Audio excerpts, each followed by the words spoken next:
শুক্রবার কলকাতা সফরে প্রধানমন্ত্রী। তার হাত ধরে মেট্রো পথে জুড়ে যাবে হাওড়া শিয়ালদা। মেট্রো মানচিত্রে চলে আসবে বিমানবন্দরও। সফরের আগে পরপর এক্সপোস্ট প্রধানমন্ত্রীর। জনগণের উদ্দেশ্যে প্রধানমন্ত্রীর বার্তা, কলকাতার উন্নতিতে বদ্ধপরিকর কেন্দ্র। শুক্রবার দমদমের সেন্ট্রাল জেল ময়দানে রাজনৈতিক সভাও রয়েছে মোদির। তাই শুধু জনতার উদ্দেশ্যে অরাজনৈতিক বার্তা নয়, মোদি এক্সপোস্টে আক্রমণ করেছেন রাজ্যের শাসক দলকেও। এক্সপোস্টে তিনি লিখেছেন, তৃণমূলের বিরুদ্ধে প্রতিদিন মানুষের ক্রোধ বাড়ছে। পশ্চিমবঙ্গ অনেক আশা নিয়ে বিজেপির দিকে তাকিয়ে রয়েছে। উন্নয়ন মডেলের জন্য বাংলার মানুষ চাইছে বিজেপিকে। প্রধানমন্ত্রীর এক্সপোস্টের পরই সরগরম রাজ্য রাজনীতি। কুণাল ঘোষের পাল্টা, নরেন্দ্র মোদী এক্সপোস্টে মিথ্যের প্রতিশ্রুতি দিয়েছেন।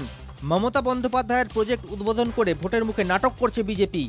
গোটা প্রজেক্টটা মমতা বন্দ্যোপাধ্যায়ের ড্রিম প্রজেক্ট। সেই প্রজেক্ট এতদিন ওরা দেরি করেছেন, যেটা সবটাই মমতা বন্দ্যোপাধ্যায়ের করে দেয়া। ওরা দেরি করে কাজ করে ভোটের মুখে উদ্বোধন করার নাটক করছে। রেল প্রকল্পের কতগুলো নির্দিষ্ট নিয়ম আছে কেন্দ্র এবং রাজ্যের, সেইটা মেনে এই প্রকল্পগুলো হয়।